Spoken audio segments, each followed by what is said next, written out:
very much, sir. Welcome you all to the webinar. Respected Dr. C. Arunan, Director, SRIPS, KSCSE. Our most respected resource person today, Dr. Rajesh Kannangai. Our Director, School of Biosciences, Professor M.S. Isha. Faculty members, scientists, and students. This virology webinar is meant to encourage and motivate our students and young researchers to contribute significantly in the viral research. And with the current pandemic, we are all aware about the need for more scientific investigation in the area of virology. So for the same, we have a group of internationally reputed speakers who will be sharing their experience in various areas of virology. To start with the same, we have today Dr. Rajesh Kannangai, and we are really blessed to have the support from Dr. Rajesh Kannangai for this particular program. Even with his very busy schedule, he was so much kind enough to support us by offering his talk. And about Sir is currently the professor of clinical virology at Christian Medical College, Vellore, which is a NABL accredited laboratory since 2011. Sir is the faculty in charge of the Retrovirus Laboratory, which is a national HIV reference laboratory where serological testing for antibody to human immunodeficiency virus, CD4 to CD8 T-cell estimation, HIV viral load testing, HIV drug resistance testing, and antibody to human T-cell lymphotropic viruses are carried out. Sir is in charge of the external quality assurance scheme carried out by the National AIDS Control Organization at CMC, where laboratory oversees the state reference laboratories and ICTC in Kerala and Lakshadweep for HIV quality management. Sir is also the coordinator of the National CMC Viro EQAS program, which is an accredited program by NABL. This program is under the aegis of Indian Association of Medical Microbiologists, in which more than 600 laboratories across the country participate with both serological and molecular viral markers. The major area of research of Sir is immunopathogenesis of infectious diseases, which is with a special interest in HIV, other bloodborne pathogens, viral STIs, and opportunistic viruses. Sir has several intramural and extramural research projects, and out of which eight projects have already been completed and 2 are ongoing. Sir is also a university examiner for various programs starting from MSc to MBBS, MD, PhD across the country for various universities. Sir is an empaneled laboratory NABL assessor for ISO, and till date, Sir has assessed more than 100 laboratories, of which more than 50 as the lead assessor. And about the qualifications and background of Dr. Rajesh Kannangai, Sir, his qualification starts from MBBS, which he completed at Calicut Medical College, then MD in microbiology at Christian Medical College, then PhD in Christian Medical College, then Sir has a postdoctoral fellowship to almost 3 years from Department of Pathology, School of Medicine, Johns Hopkins University, Baltimore. And Sir has also received FRC path from Royal College of Pathologists, UK. And Sir is serving as various positions, especially in the CMC Vellore. And Sir has position as a professor in virology, head of the clinical virology, then also functioned as a registrar microbiology, tutor virology, assistant professor virology, associate professor virology, and professor in virology during the last many years, starting from 2007.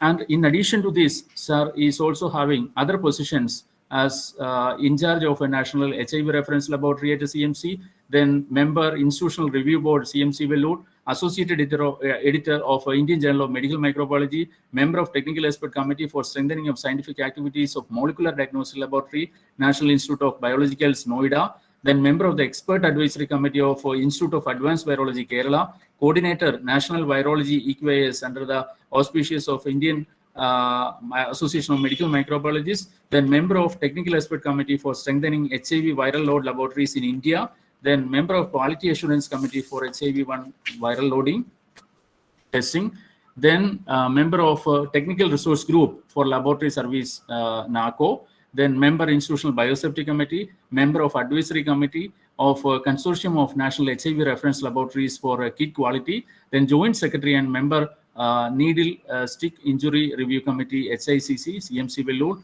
and a member Administrative Committee, CMC Vellore. So with these, we are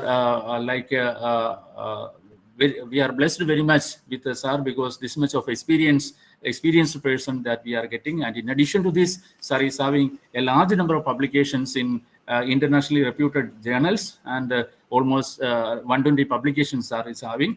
And sir is also a member of various committees of WHO and CDC assignment, and sir has also received a large number of awards for his research contributions. With these introductory words, I request Dr. Rajesh Kannangai to start the session. Thank you very much, sir. Okay, very good afternoon to all of you.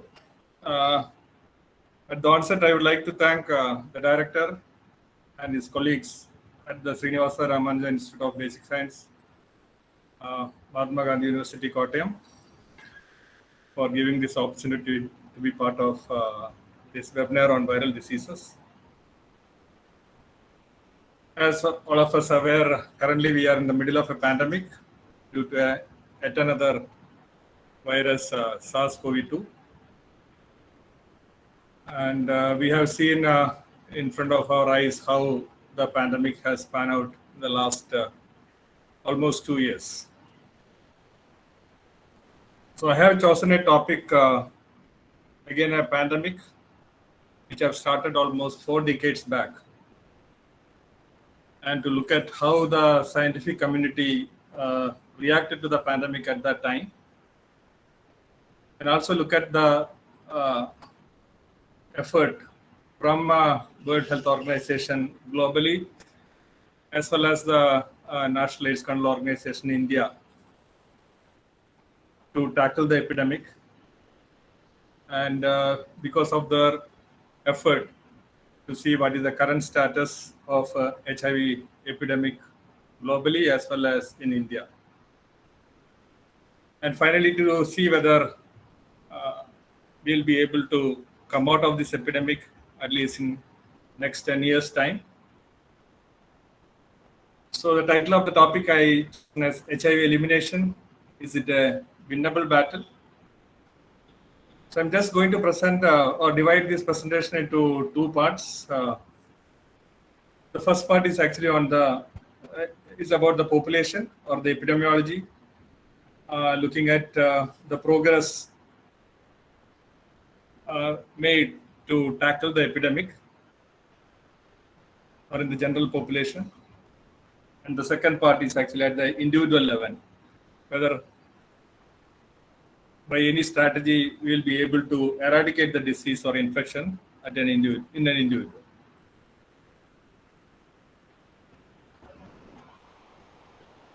So this SARS-CoV-2 or the COVID-19 pandemic has put in a hardship to almost all of us.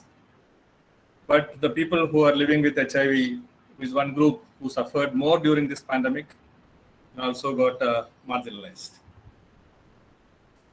So the first cases of clinical entity AIDS was identified almost 40 years back.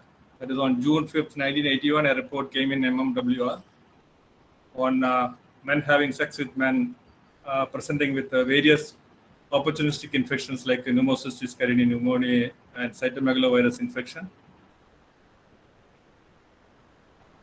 And it subsequently, many scientists group across the world who are working on to find out the etiology of those that immunodeficiency, and it took almost 2 years to identify the etiological agent. And it was done by a group of scientists from Pasteur Institute of Paris, led by Luc Montagnier and Francois Barry-Sinoussi in 1983, and later the etiological agent was known as human immunodeficiency virus. And both these scientists received a Nobel Prize in Medicine or Physiology in 2008 for this virus discovery. So it took almost 2 years to identify the etiological agent at that time. Again, if you look at to have a approved diagnostic test, it took another 2 years. So in 1985, actually, the first enzyme-linked immunosorbent assay developed by Abbott for the detection of HIV antibody test was licensed by FDA. And it took another 7 more years to get approved the first rapid test for the detection of HIV antibody. So if you compare the turnaround time with the current pandemic and the pandemic that time, SARS-CoV-2 first cases reported in 2019, probably later part of December, but WHO confirmed it as an outbreak in January 2020. But within weeks, many commercial diagnostic assays are available. And even 1 month or within 2 months, rapid tests for the detection of antigen antibody were also available. And clinical trials have started within few months with repurposed drugs to see the effectiveness of those drugs against SARS-CoV-2. And more importantly, a preventable vaccine was ready at the end of the year. But this was not the case at that time. Yeah, we can agree that there were a lot of technology improvement happened during the last 4 decades, and probably a lot of resources are also available currently when compared to those years. So if you look at in Dr. Rachel Bagley, she's the coordinator of HIV testing and prevention at WHO. In her words, in the late 1980s, outlook of people with HIV was pretty grim. And there were no antiretroviral available because the first antiretroviral identified was in 1988, that's 7 years after the identification of legal entity. So that time only available was the treatment for opportunistic infections. So it was a very sad and difficult time. So it took around 8 years for the WHO to identify that there is a multispectral response is required to tackle the HIV pandemic, especially the marginalization, stigma, and discrimination received by the infected individuals, and also to address the economic, social, and security threats of a rapidly expanding pandemic, and also to generate necessary human and financial resources for management of people living with HIV. So the first thing they did was they organized or celebrated December 1st as the World AIDS Day in 1988. This is just to mobilize the global response. And the first guideline on the clinical management of HIV infection was released in 1990. That again took 9 years. But as you can see in the SARS-CoV-2, within months, the guideline of clinical management was ready. And in 1991, there were only 7 countries had a national AIDS program. But because of the effort of WHO, within that year itself, 130 countries more started a national AIDS control program. And one of the historical year in HIV is 1996, because by then multiple classes of drugs were available to treat HIV, and they have started the highly active antiretroviral therapy with multiple classes of drugs. And WHO also established a new agency, has joined United Nations Program on AIDS, that is UNAIDS, in 1996. But if you take the next 6 years, all these drugs, the highly active antiretrovirals are available only for those who can afford, because the cost of the drugs are very, very high. So at 2002, there were actually 29 million people who were infected with HIV in Africa, but among those, only 35,000 were access to HIV treatment. So in 2003, in order to address this major issue, WHO launches a global 3-by-5- initiative that is to target or provide 3 million people who are suffering with HIV/AIDS in low and middle income countries with life-prolonging antiretroviral treatment by the end of 2005. And that time, when they started this initiative, the criteria to start the treatment was CD4 count. Those who have got less than 200 cells per microliter will be started on treatment. But in subsequent years, it is understood that if you start the treatment when the CD4 is at that level, the immune system may not revive properly. So they increased the CD4 level to 350 in 2010. And by 2013, it has gone up to 500. And 2015, it is a test and treat policy. So CD4 is not at all a criteria to initiate the treatment. But as soon as a person is diagnosed with HIV and after counseling, the person is willing to take the treatment lifelong, he should be initiate the treatment as soon as possible. And one of the reasons for again this test and treat policy was till then there were many options introduced to prevent the transmission of HIV from an infected person. But following treatment, it is found that a person living with HIV who has an undetectable viral load, that is, he is fully suppressed because of the antiretrovirals, does not transmit the virus to the partners. So the treatment itself can be used as a preventive measures. So WHO actually started a campaign, a prevention access campaign, U is equal to U, that is undetectable is equal to untransmittable. So it's important to have a person having undetectable virus in order to prevent transmission to others or who have got an exposure with the infected individuals. Another important development taken place in the area of antiretrovirals. As you can see in the initial period, that is already told, 1987 was the first antiretroviral, Sidovidin was developed. But during that initial period, whatever drugs developed has got a reduced potency or less potent and has got a lot of toxicity or adverse effect. And also the patient has to take multiple tablets multiple times a day. So it was not at all a patient-friendly management at that time. As time advances, that the 1996, the HART actually introduced. That time, several classes of drugs were available, including protease inhibitors. So the potency of the drugs have gone up, but still the toxicity was there. And patient, since the multiple drug has to take, the patient has to take at least 6 to 8 tablets multiple times in a day. As time advanced in the early 2000, 2010, there were lots of other integrase inhibitors and all identified, and thereby there are drugs with increased potency and less toxicity available, and or the treatment became more patient friendly. And moreover, fixed dose combinations were also available. That is, in a single tablet, all these drugs were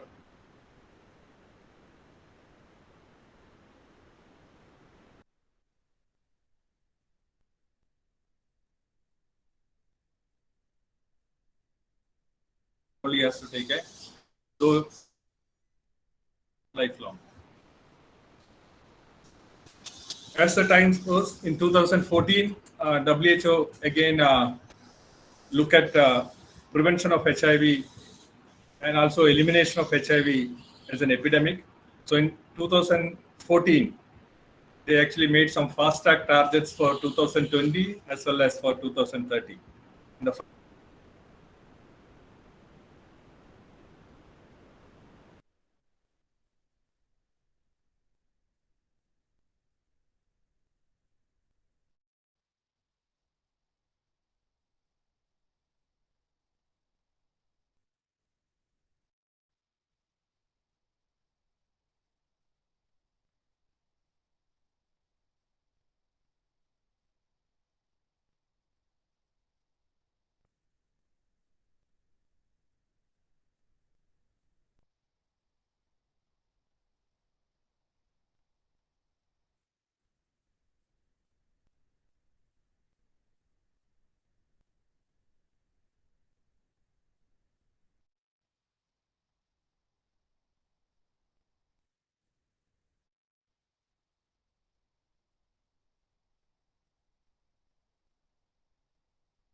Radhakrishnan, can you contact him?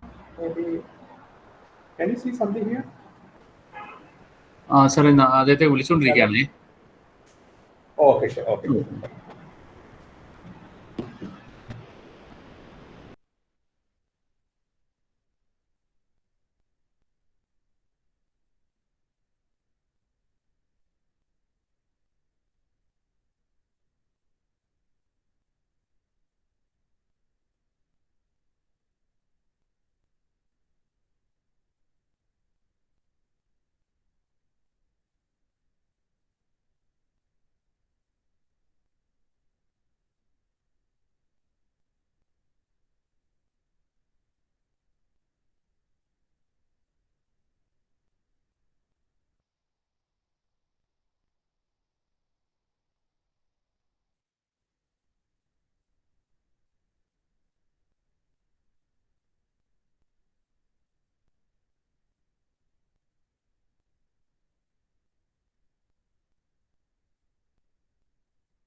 Hello, sir. I think in between I lost the connection. I didn't realize. Okay.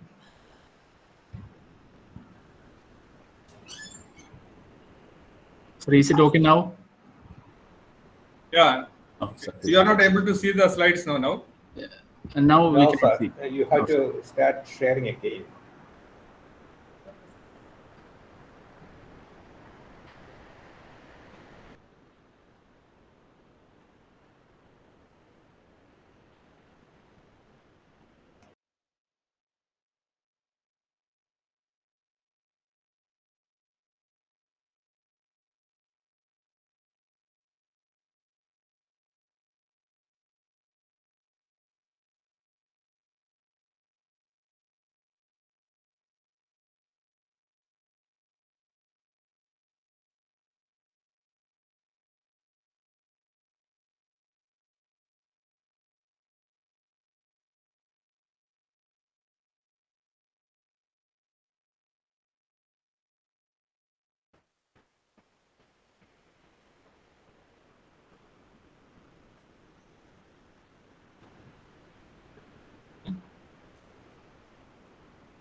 Can you see the slide now? Yes, sir. Yes, sir.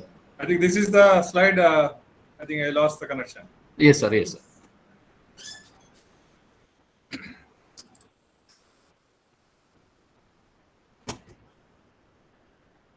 Okay, following the success in the treatment scenario, WHO set a fast-track target to reduce the number of new infections as well as to eradicate HIV. So the fast-track targets for 2020 were 90, 90, 90. The first 90 actually denotes among the estimated HIV infected individuals, 90% should undergo HIV testing to confirm the infection. And the second 90 is among the confirmed infected individuals, 90% should have started on antiretroviral therapy. And the third 90 is among those started on ART, 90% should have undetectable virus in their body. And the other targets were to reduce the new HIV infection to 5 lakhs across the globe and also have a zero discrimination. So to this 90-90-92, 95-95-95, and also to reduce the new HIV infection to less than 2 lakhs. So in 2016, General Assembly, UN General Assembly has taken this target as a political declaration, and they declared to end or eradicate AIDS by 2030. So based on all this effort, where we stand today globally, till date from the 1981, there were 79.3 million people infected with HIV.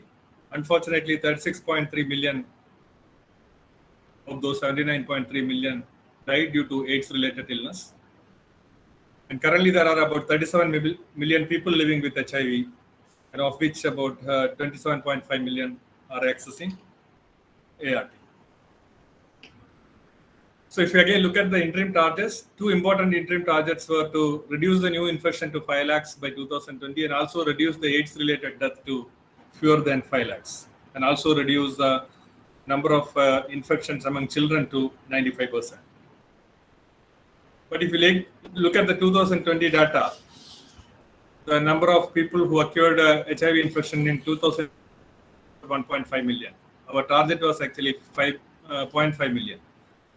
So we couldn't reach the target. But if you look at the people who died due to HIV, the target was about 5 lakhs. So the number of people died due to HIV in 2020 was about 7 lakhs. So we are almost there related to death due to HIV. And the number of new infection, again, if you look at women and men, almost same number of infections were reported from both men and women. And again, it's not a good data. That is about 150,000 children also got infected during this year. So where we stand with 90 in 2020, actually first 90 we have reached only 81%. Second 90 we reached 82%. That is 82% of those who have diagnosed as HIV is currently on ART. And the third 90 we have reached only 84%. That is those who have undetectable viral load. So we have a gap of 3.3 million for the first 90, 5.5 million for the second and third 90. So there's a long way to go to reach the target, especially for the second and third 90. And if you look at the newly infected individuals during 2020, almost half, that is about 8 lakh people got infected from the African continent, followed by Asia Pacific region as well as Eastern Europe and Latin America. At the same time, about 69,000 individuals got infected in India. So if you look at the different indicators, what happened during these 30 years of wholehearted effort from WHO, the number of people living with HIV,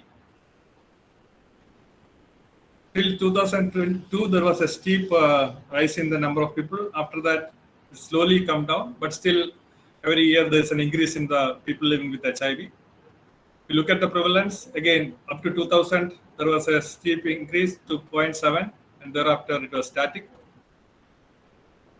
The new cases, again, if you take, again, up to 2000, there is an increase, then slowly started coming down, though we couldn't reach the target in 2020. Death due to HIV also, till 2004, that is the time actually the 3x5 initiative started, and after that, most of the national governments all over the globe has actually got their own program, free ART program, and people are benefited. So that you can see the death actually started coming down following the treatment. And now we are almost there with the target of 5 lakh. What about Indian scenario? The first case of HIV was identified in 1986. Samples from commercial sex workers in Chennai were brought to our institution, our department, and it was tested here. And among the 102 samples, 8 were found to be reactive by LIC, and those 8 samples were then taken to NIH in Bethesda, USA, and it was confirmed as by Western blot. So that is the first cases of HIV reports from India. It took another 6 years for the establishment of the National AIDS Control Organization. And during the last 28 years, NACO has done a tremendous job in controlling the epidemic. So they have a National AIDS Control Program of different phases. The first phase started in 94 till 99. And mainly that first phase was concentrating to prevent the infection by educating the population, as also intervening the transmission from infected individuals to high-risk individuals. That's what concentrated in NACP1. NACP2, the program was more decentralized to all the states, though limited coverage of services were available during that time. But because of this effort, the transmission of infection has come down drastically by 2006. And NACP3, that is between 2007 and 2012, that was a massive scale-up of activities happened regarding testing as well as management or care of HIV-infected individuals, not only in quantity, but during this escalation, the quality also, they made sure it is there. And because of this massive effort, there was a 50% reduction in the new HIV infection during this time. So NACP4 was concentrating to consolidate the gains gained with the first 3 NACP program and focused on emerging vulnerabilities during that time. In 2017, and it is still 2024, and the priority areas is actually to accelerate the HIV prevention among key population or high-risk group individuals like commercial sex workers, men having sex with men, injecting drug users, and also to expand the quality assured HIV testing as well as care and universal access to comprehensive HIV care for all the HIV infected individuals across the country. And one of the main priority again during this phase is to eliminate mother-to-child transmission. That is transmission of HIV from an infected mother. Along with HIV, they are planning syphilis also. Already in the Southeast Asian countries, there are 4 countries like Maldives, Sri Lanka, and has already achieved this target of elimination of mother-to-child. So as I already mentioned, the first 2 NACP actually shown a very good decrease in the transmission rate. And this is one of the report actually from our centers during that time in 2006. We looked at the frequency or possibility among hospital-based population. As you can see, the frequency of HIV positive cases were going up till 2001, and subsequently it started declining. So this is one of the first report actually came out whether our epidemic is started slowing down. Almost same time there was a population-based report. A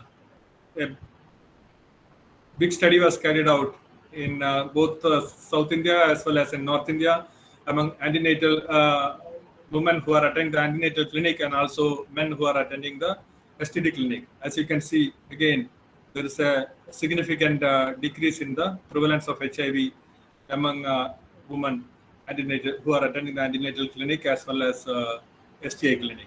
And this significant drop was mainly found in South India, but in North Indian states, even the prevalence at that time used to be very low and there was not much decrease, or there was no change at all in the prevalence in that. But basically the NACP program actually shown definitely some effect in the decreasing the prevalence of HIV in India.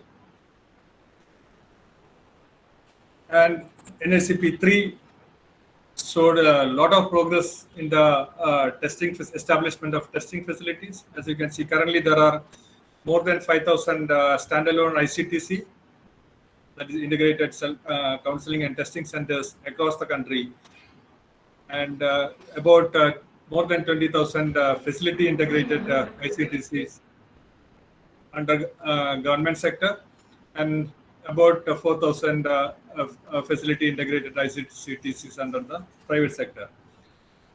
And you can also look at the progress made from 2012 to 2019 in the testing centers. As you can see, in 2012, the most of the testing centers were concentrated in the South India, and by 2019, it was almost all over the country except for some difficult terrain in the northeastern region. The number of testing centers were between 1 to 5.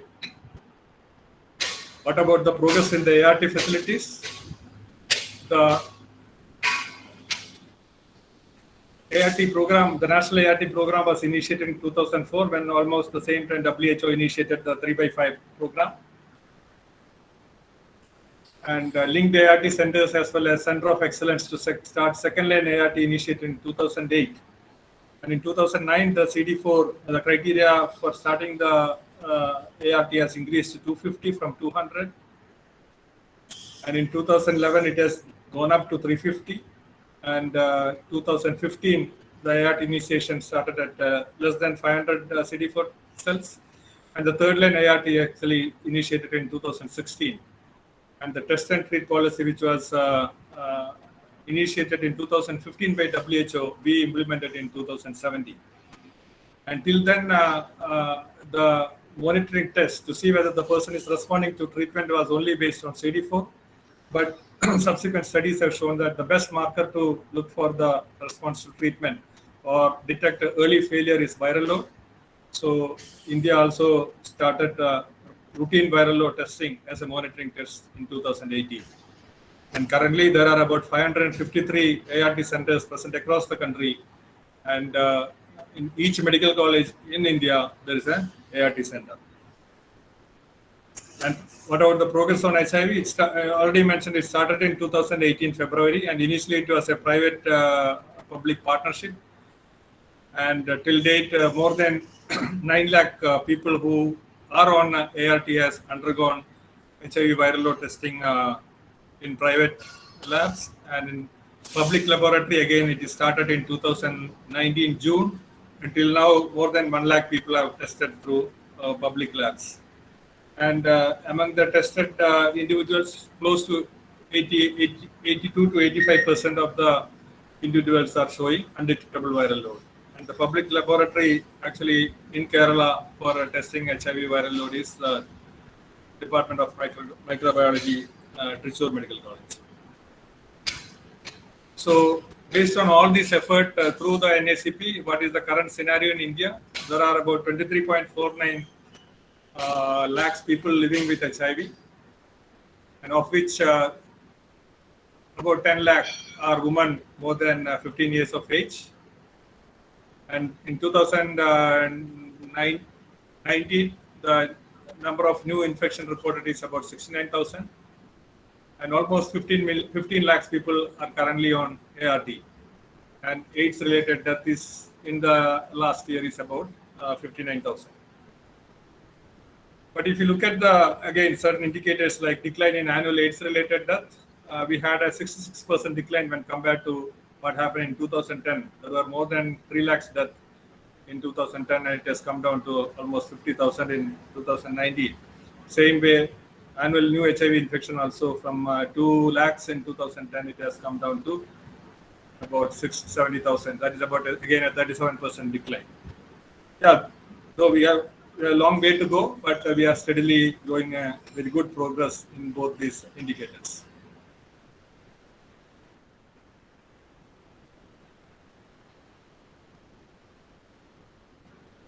Really sorry for this slide.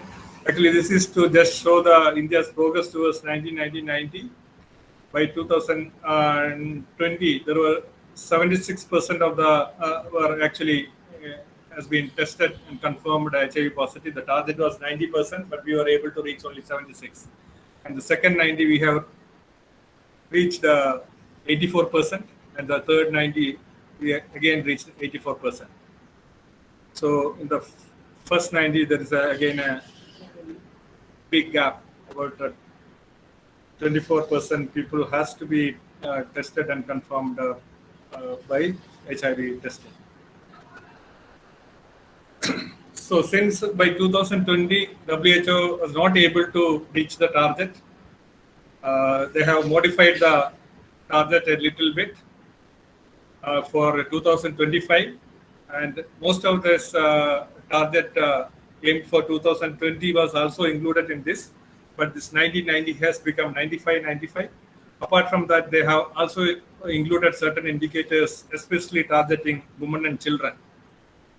And also looking at the prevention strategy. So basically, the 95-95 or the 2025 targets include 95% of the people at risk of HIV should use some kind of a combination of prevention, and the testing and treatment, instead of 90-90-90, it is 95-95-95.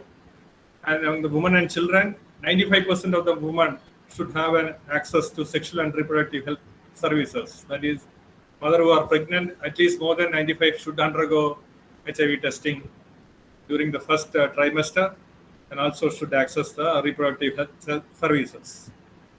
And those who are found positive among these, 95% should take treatment to prevent transmission of HIV from an infected mother to child. And 90% of the people who are living with HIV should also receive preventive treatment for TB. Apart from this HIV related, they also included certain social issues, like as a target, that is less than 10% of people living with HIV and key population should experience stigma and discrimination. In 2020 target, it was zero discrimination, but nowhere we were able to achieve that. That is why they have increased to less than 10%. And gender-based violence and inequality also should bring down to less than 10%. And many countries have laws that actually prevent many of these key population accessing HIV treatment. Those kind of laws also should bring down below 10% across the globe. So this is the 2025 target for WHO.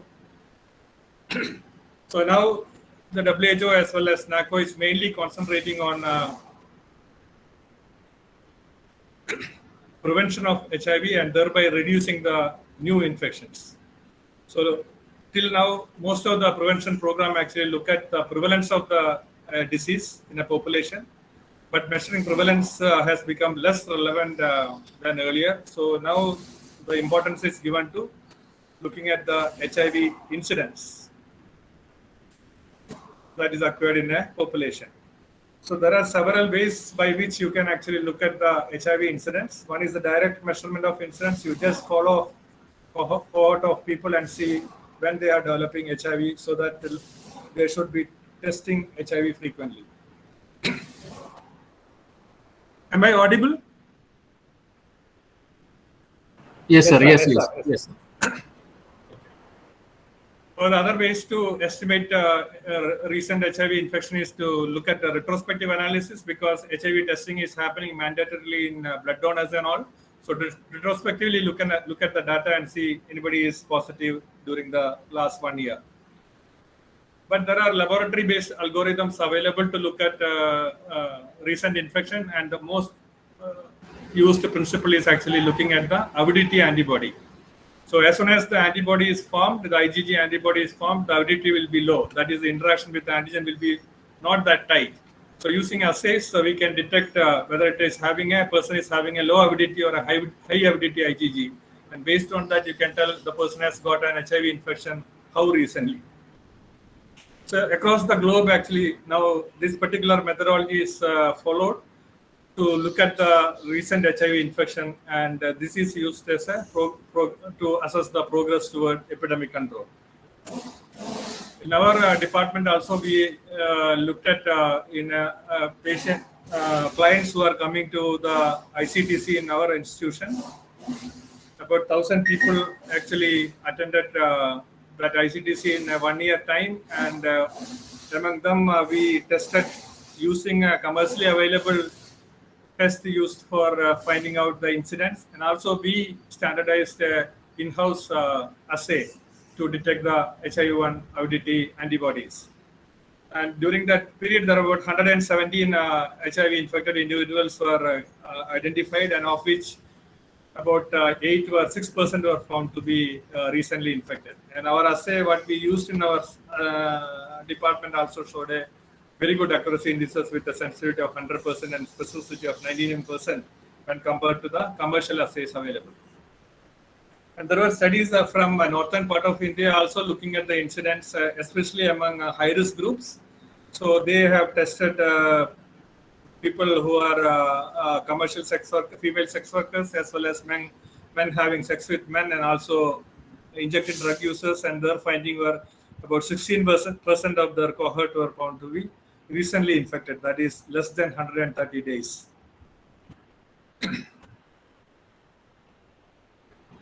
So though we have achieved a lot during the last 20 years, that is because the major effort actually started from 2020, but there are certain challenges for the elimination of HIV. One is the treatment failure. Second is emergence of drug resistance. Excuse me.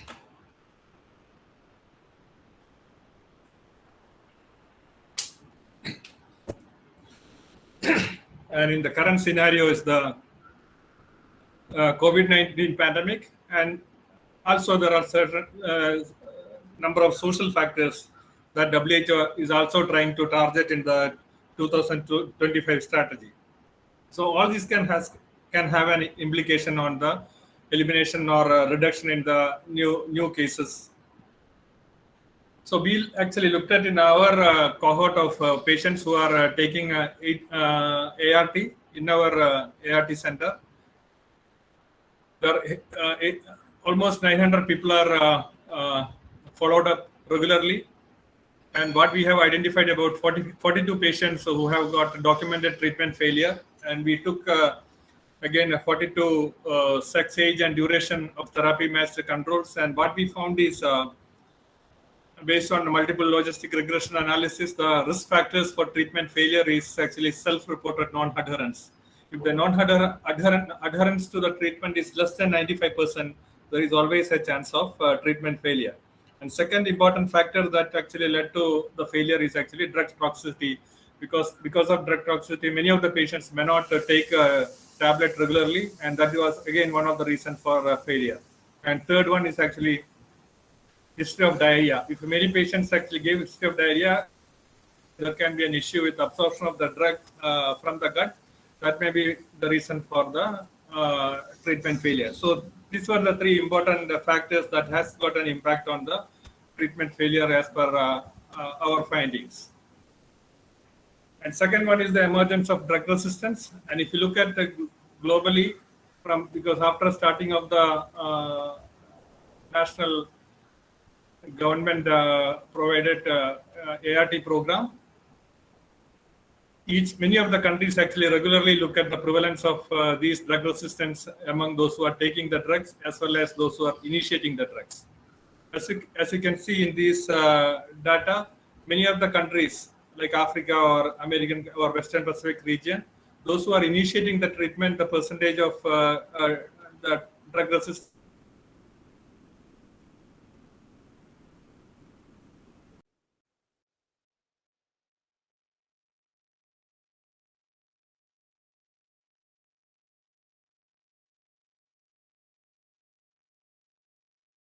percent. And all these patients have experienced drugs, two classes of drugs, that is drugs that actually acting on the reverse transcriptase enzyme. So because of this finding, WHO was encouraging all the countries to change at least the one group of drugs, that is the NNRTI, non-nucleoside reverse transcriptase drugs, to an integrase-based drugs, because that has got a less toxic effect and high genetic barrier. So it won't get easily develop drug resistance. So WHO in the last 2 to 3 years was encouraging all the countries to shift from NNRTI to integrase-based regimen.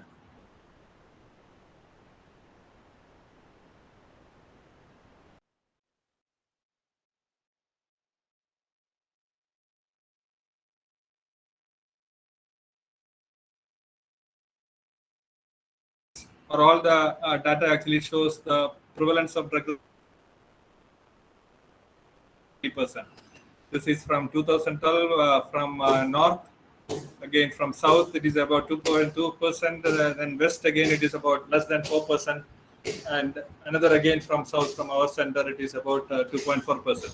So that is actually a good sign. That is among treatment naive, there is not much people are infected with strains that already having drug resistance. But what about people who are taking antiretrovirals? Because again, in India also, we started the national program in 2004. So regularly they were monitoring the drug resistance among treatment experienced individuals. And as you can see, most of the mutations for NRTA and NRTA were present almost throughout that 10 years. But one of the main issues is actually the gradual increase in the mutation, that is K65R. This is actually mutation against one of the important drugs used in the first line regimen, tenofovir. So that is a concern, because even right now, by 2015, actually, the prevalence of that mutation is close to 10%. When it is more than 15%, really is an issue, then we should think about changing that drug from the regimen. Other concern is it's again about the Indian epidemic. Is one is actually on the prevalence in the different population groups. As you can see, in the general population, the prevalence has come down to around 0.22 in the latest HSS survey. But the 2 or 3 population which are really have a problem is, one is men having sex with men. The prevalence is close to 3%, and also injecting drug users. The prevalence is about 6%. And if you look at the latest data from Punjab on newly diagnosed cases, about 48% of the newly diagnosed HIV cases were detected among those who are having infected or injecting drug users. And again, another issue is, we look at Kerala. About the last HSS survey showed that 14% of the newly diagnosed cases were reported from men having sex with men or a bisexual group. If you look at the route of transmission, there is not much issue. Majority of the transmission still happen through heterosexual. But one area of concern is actually the transmission through those who are using infected syringe and needles. Because in 2017, the transmission through infected syringe and needles were about 2.6%. But now it's almost doubled in 2020. It's going to about 6%. So really, that's a concern that can actually increase the number of new cases. Then what about COVID? We are always at risk of COVID-19 because their immune status is lower than the normal healthy population. And apart from that, when they get the infection, the morbidity and mortality also found to be high in those individuals. And during the pandemic, access to treatment was really affected, because there were a lot of lockdown and people used to go to the ART center and get the drugs for the next 1 month or 3 months. That didn't happen. So there was a interruption in the treatment service, and that actually many of the people who are having undetectable viral load has become detectable viral load. So that's really an issue. When they become detectable viral load, they even become they can transmit the infection. So thereby there can be an increase in the new cases. And COVID-19 also affected the various HIV prevention program carried out by the government as well as several NGOs. And it also increased the stigma and discrimination of PL-HIV, and more importantly, the economic effects. Most of the people were actually lost livelihood and also excluded from many protection programs. So COVID-19 also has got a really is a factor that has got an effect on the elimination or decrease in the prevalence of the HIV by 2030. Social factors, as we know, there are several. The discrimination based on race, gender, sexual orientation, still it's an issue. And key discrimination, violence, and there are a lot of legal issues also faced by this group of key population, like sex workers, men having sex with men, and IV drug users. They are not able to access the treatment facility for HIV because of these laws. Recently, there was a publication in which the authors have looked at a mathematical simulation model of HIV dynamics based on the data generated from 71 countries, high burden countries, from 2010 to 2000, sorry, from 1980 to 2020.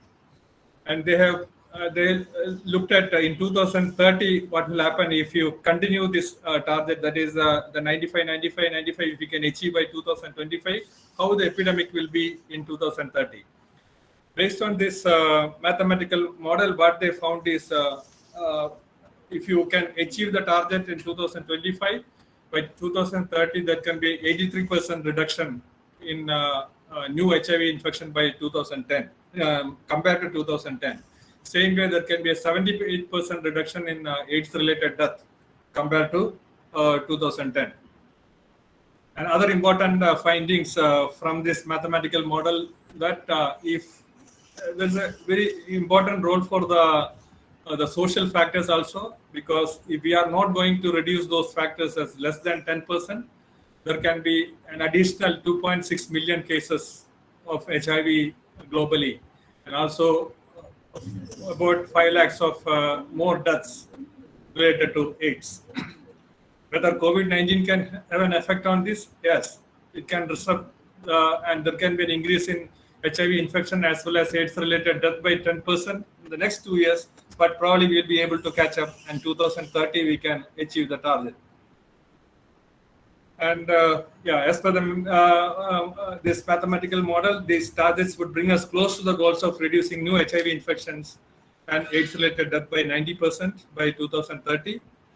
And during that time, of the infected individual, 32 million can be on ART, and incidence can be reduced to 0.15%, and the number of people living with HIV would start declining by 2023. So those are the findings from that mathematical model. So really there's a hope that by 2030, we will have a control on the HIV epidemic.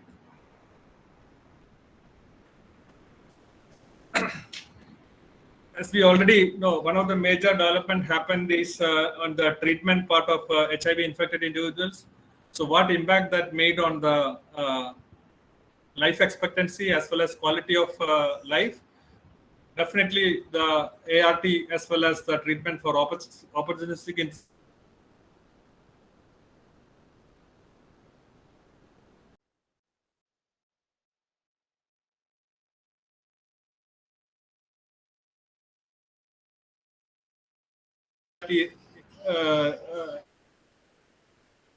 (95).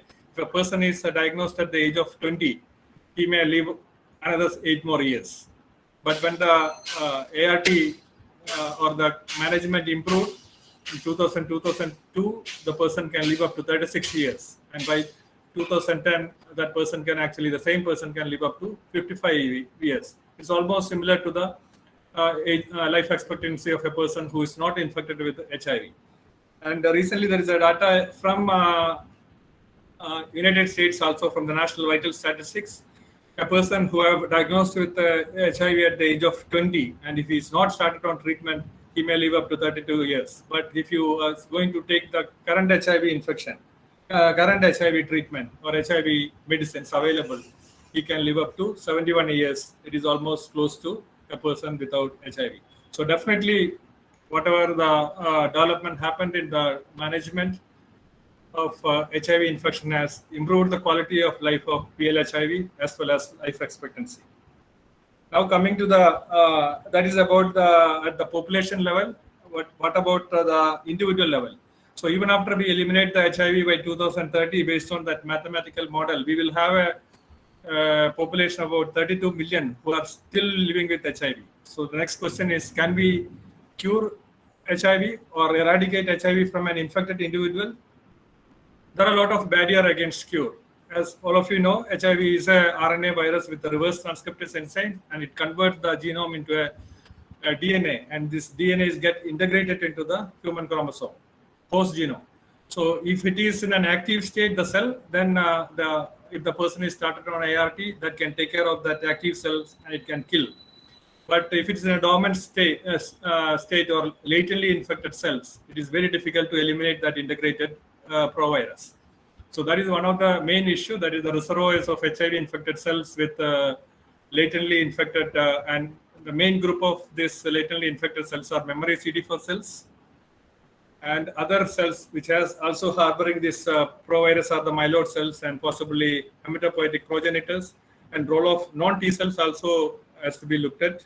And these latently infected cells will be in tissue reservoirs like gut, brain, B cells, follicles.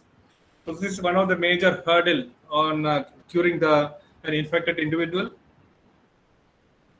And if you look at a person who is on HIV, who is on ART, what is happening to the infected cells during the initial phase or the first phase? It's actually multi-phase decay of plasma viremia has happened during ART, and during the first phase, usually the ART will target actively infected activated CD4 T cells, so that because those cells have got only a half-life of 1 to 2 days. So all the virus coming out of these active cells will be taken care of by the initial phase, and that actually drop the viral load to a greater extent. And during the second phase, all the cells which has got a half-life of more than weeks will be taken care of, and that will actually bring down the viral load to below the detection limit of currently available assays. And in the third phase, actually the ART is also targeting whatever HIV new viruses coming out of resting memory T cells, and that has got a half-life of 44 months. But still, there are a lot of cells which cannot be targeted by ART. So now there are several strategies scientists are looking at it, how we can eliminate these integrated DNA which are present in a latent form. So these are the different strategies currently employed. One is the bone marrow transplantation, that is because of some incidental finding observed while treating 2 of the patients with lymphoma or leukemia, and that actually lead to a research in CCR5 editing of CCR5, whether that can eliminate the HIV from an infected individual. And second strategy is the shock and kill. Third is the block and lock. And the fourth strategy is the selective elimination of host cells capable of producing HIV. So I'm sure all of you are aware of these cases. In the history of the last 40 years, there are 2 patients. One is known as Berlin patient, that's Timothy Ray Brown, and London patient Adam Castro. They have actually cleared active HIV infection because both of them actually undergone bone marrow transplantation with hematopoietic stem cell, and incidentally they were transplanted with cells which were not expressing CCR5. So CCR5 is a co-receptor that is required for the HIV virus to enter the cell. CD4 is not alone required enough to infect a cell, because co-receptors also required. So in a person who has got a delta 32 mutation in the CCR5 gene, encoding gene, will not express this CCR5 receptor. So incidentally, these 2 patients had got donor cells from a patient who has got this kind of mutation. And these mutations are seen in about 10% of the Caucasians, but in countries like India, the prevalence of this mutation is only less than 1%. So this finding actually open up a scenario whereby if a person infected with HIV can provide gene therapy with CCR5 deficient cells, so that can actually prevent further infections. So currently there are a lot of research happening in this area. So edited CCR5 CD4 T cells are given to, even clinical trials have started, and certain clinical trials have shown observed modest delay in time for viral rebound. Once the person is infused with this, you stop the treatment, there is an increased time period taken for the rebound of the, but still there is no complete elimination, but still there is a hope. But one of the important findings as seen in these individuals is substantial restoration of the HIV-specific CD8 T cell response. That is what actually required to eliminate the HIV virus. So still it is a positive sign. So in our institution, our stem cell research center also, we are doing a research in this aspect. So we have isolated hematopoietic stem cell and progenitor cells from healthy individuals, and this has been expanded. And subsequently, using CRISPR-Cas9, we have edited the CCR5 on these cells, and using appropriate cytokines, these stem cells have been differentiated into macrophages. So all these differentiated macrophages doesn't have a CCR5. So that has been looked at by the flow cytometry, and as you can see, the macrophages has got a CD14 receptor, but those who have edited, it doesn't have. They've got CD14, but doesn't have CCR5 or very less expression of CCR5. That's what you can see it in this graph also. In the about 80% of the cells, but in the edited, the less than 10% of the cells only has got the CCR5. So in a large population of the cells, actually we were found to eliminate the CCR5 expression by this CRISPR-Cas9 mediated editing.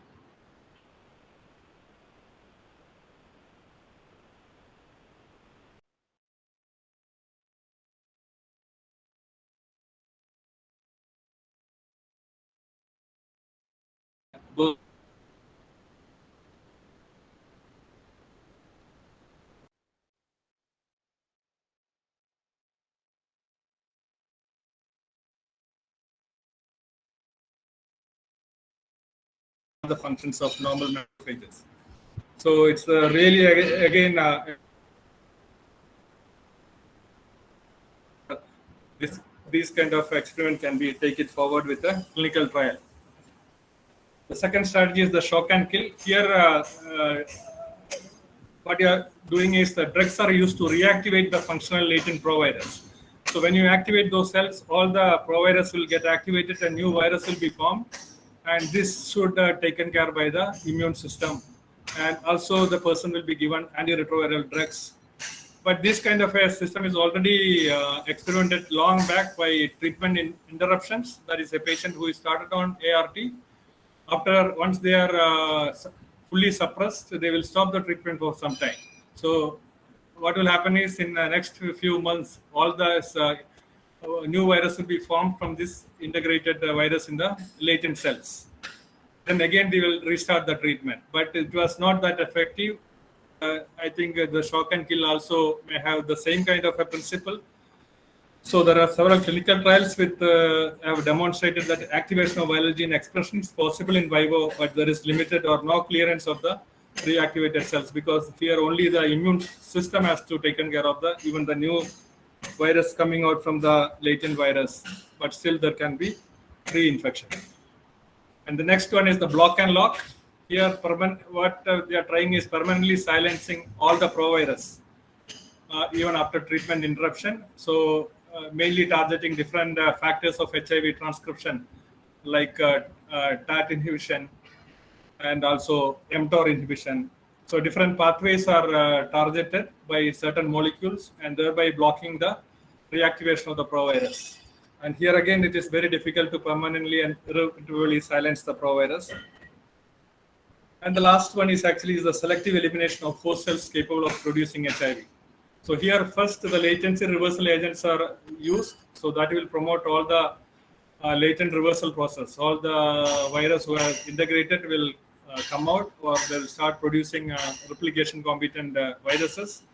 And that time pro-apoptotic or anti-autophagy drugs are given, so that will take care of these activated cells.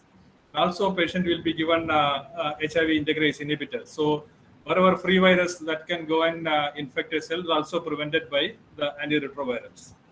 So there are challenges from latency and latency reversal agents, and also pro-apoptotic drugs. We don't know, these will discriminate between HIV infected and non-HIV infected individuals, and also challenges from system effective controls, but there is a hope.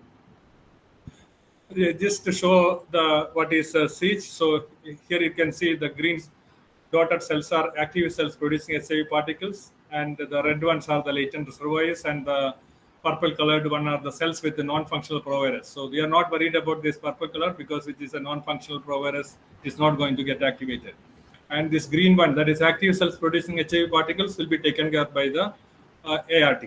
So, and subsequently the patients are given latency reversal agents, so that all this red one, which is harboring the latent virus, will become green one, or the virus will get activated, and these cells will be then taken care by the pro-apoptotic drugs and autophagy inhibitors. And then anti-retroviral drugs also given, so these cells will be also killed, and the new free virus also will be killed by the antiretroviral drugs. Lastly, about one slide on HIV vaccines. Yeah, as you know, HIV has got a very error-prone reverse transcriptase enzymes, and so it shows a lot of mutations. There are more than 11 subtypes identified, and more than 110 circulating recombinant form, and more than 100 unique recombinant forms identified. So it's very difficult to establish a vaccine that will take care of all these variations.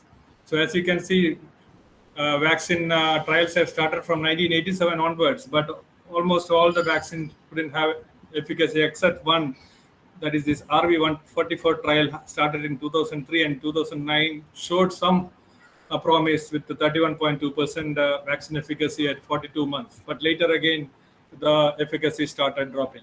So till now, there is no vaccine that has been found to be effective against HIV, and currently still there are some more vaccine trial is ongoing, started in 2016, and results are pending. So really, based on all the effort from WHO as well as NACO, and if we can stick to the 2025 target, there is a hope that we can tackle the HIV epidemic by 2030. But there are several challenges currently we are facing. One most important is actually world's attention is moving away from HIV/AIDS because of the good progress made in the antiretroviral therapy. The disease has now become just like any diabetes mellitus or a hypertension. It's a chronic manageable condition. As you have already seen that graph, life expectancy is almost similar to a non-HIV infected individual. And earlier there was a lot of activism involved for PLHIV to get a lot of benefits for this PLHIV. That is most of the things have almost achieved. So that is also going down.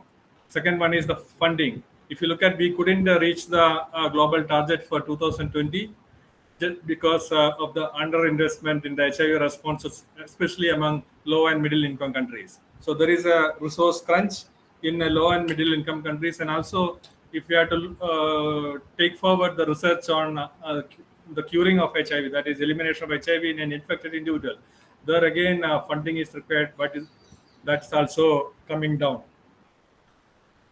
And now if you look at HIV as increasingly became an infection of more marginalized communities, mainly most of the new infections, if you look at 2019 and 2020, most of them are reported from commercial sex workers or MSM, transgender persons, or people who are having drug users or prisoners or detainees. So again, there is a loss of interest. And stigma, human rights abuses, and limited access of HIV services to these high-risk individuals or key population is there for a long time. WHO is trying to eliminate that, but still it is continuous and still it's an obstacle. So in conclusion, epidemiological improvement with the very low annual infections is a possibility by 2030, and probably we'll be also able to eliminate mother-to-child transmission, because almost all the countries across the world is actually aiming for it. Many of the countries have already achieved. Definitely India will be also able to achieve in the next few years. And at the individual level, individual life expectancy has gone up. It's almost similar to non-HIV infected individuals. Quality of life has been improved because of the early initiation of HIV treatment. But complete cure of HIV is still far from reality. So all the research with the different strategy has to continue. Hope we will achieve something by the next 10 years. I would like to thank many people, Dr. Divya, assistant professor from our department, and Dr. John Paul Demosthenes and Mrs. Veena. Again, those people also work in the retrovirus laboratory. Then from Department of Infectious Diseases, Dr. Priscilla and Dr. George, and Center for Stem Cell Research. Actually, all those CCR5 editing related work was done in Dr. Saranova's laboratory in stem cell research. And Dr. Alok Srivastava, hematologist, and also this project is actually part of Mr. Karthik's PhD thesis. So I'd like to thank all of them for their contribution. Once again, thank you for giving this opportunity. Thank you very much, sir, for the detailed explanation about the basics and advances with respect to HIV. It's indeed giving much information to all of us. Sir, when you mentioned about that almost 23 lakhs, I think is the current status of HIV patients in India. So what do you think about the future of this one? That means whether these 23 lakhs of patients is a major issue to India as per the current scientific and other progress that we have. Yeah, actually the 23 lakhs of people are an estimation that those many people are living in India. More important is if you look at the first 90 is to confirm those estimated number as HIV positive. So that is the first 90, we should achieve a 95% target. Then we know, okay, this many people who are confirmed HIV positive patients are there. And after that, the most important thing is to make sure that all of them should be started on HIV treatment. Till then, it's an issue because if you take now only the first 90 is about 76%, only about 17 lakh people are actually confirmed as positive. The remaining 7 lakh people are not confirmed. So they don't know whether they are infected or not. So they are a group of people, they can actually transmit the infection without their knowledge. So we should actually give more importance to identify those that gap actually. The 7 lakh people to confirm them so that we can make appropriate preventive measures. Yeah, definitely it's an issue. Sir, along with that one, you already mentioned that the early we detect the condition, it's possible for us to increase the life expectancy. So in that case, in India, are we in a state to identify the infection at an early stage? Or do we have some sort of a thorough screening to identify the likely possibility to have more infections? If you look at the NACP5, and I have shown a graph, the high prevalence actually seen among key population. So NACP5 has got a specific priority to look at these individuals. So they are all these population, key population like commercial sex workers, men having sex with men, and injecting drug users are actually actively trying to test them yearly and see whether they are infected or not, so that we can early detect those individuals and take appropriate preventive actions. So there is a program going on. So also you mentioned that the infection through needle and syringe is like an emerging concern in recent years. And is it due to like a problem with our healthcare system, or what may be the reason, or what can be?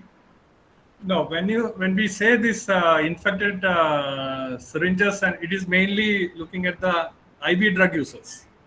There they are sharing the needles. So in many countries, actually, many states, if you like India also, in Punjab, recently only it is found that is an important issue. That is IV drug use. So that is maybe one of the reason now that all the newly infected individuals, 50% of the newly infected individuals there actually is from IV drug users. So when you say infected syringe and needles, not the syringe is used in the health system, but it is among IV drug users. Oh. Sir, is there any protective antibody is there in the patients, or likely formation of protective antibody? The problem, there are neutralizing antibodies produced by the infected individuals, but what is happening is because of this mutation in the same infected individual, lot of clades, that is difference in the nucleotide sequences will be there in the body. So after some time, that nucleus inactivity may not actually effective. But there are actually a lot of research is happening in broad neutralizing antibodies that can be given as a therapeutic vaccine. That is also happening. Sir, also you mentioned about a projected decline in 75% reduction in death in the coming years. So what are the strategies that we are making use of to reduce death in a 75% level? Is it due to antiviral drug, or what may be the reasons? Yeah, mainly again, if you can concentrate on the last 90, that is probably the second 90 also. Whomever is identified, immediately you should start on treatment. That is, early treatment should be initiated in a diagnosed person, and we should make sure that they are adherent to the treatment. That is the most important thing, because more than 95% adherence is required to avoid a treatment failure and also emergence of drug resistance. So that is the most important thing, because it's a lifelong treatment.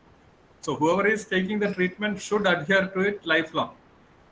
That is important for the community also, because once if a few people start showing treatment failure because of the adherence, they can transmit the infection.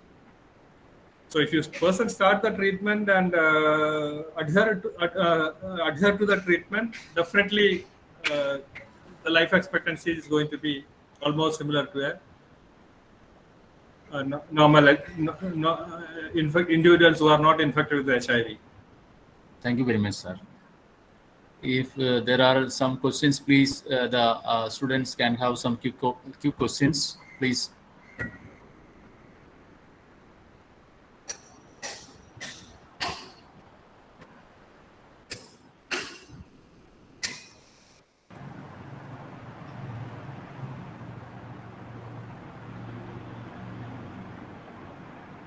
I think there's no more question. Maybe you can conclude.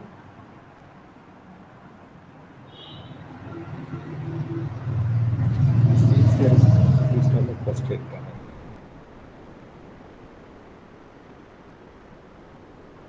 Hello, sir. Did you hear me? Hello, sir. Yeah, please. Yes, Yeah, please. yes. So, what are the research entity is in India that is actively done this type of viral research that we can researchers can collaborate or cooperate with this type of researches?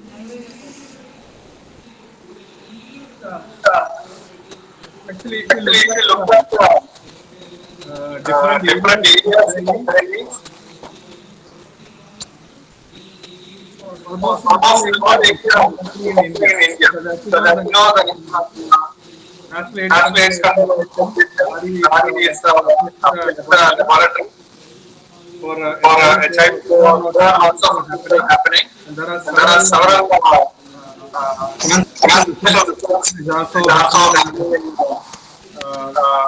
centers like they're actually some of the studies effectiveness of antibody vaccine happening. And there are a lot of in the area of the systems. And if you take